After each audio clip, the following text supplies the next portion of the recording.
لما الويش يفلق من الضحك. البكاء على أشلاء إوزة. يتهادى الإوز متعاليا على البط والفراخ من الدجاج بطول الرقبة في حقول ريف حضرزين.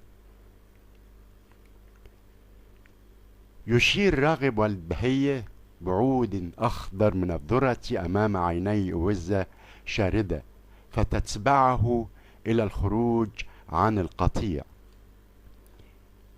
يطبق راغب بيده على فم الأوز حتى لا تفضح سرقته.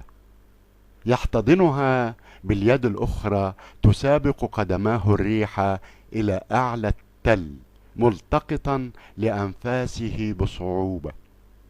يقابله ثمية أو داوود. يتشبث ثمية والتيبهم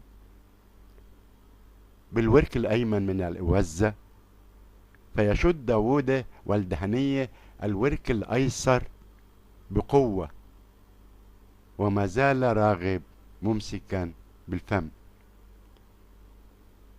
يشتد نزاع الصغار حتى تتمزق الإوزة إلى 3 أجزاء، فيعلو بكاء الصغار على أشلاء الأوزة.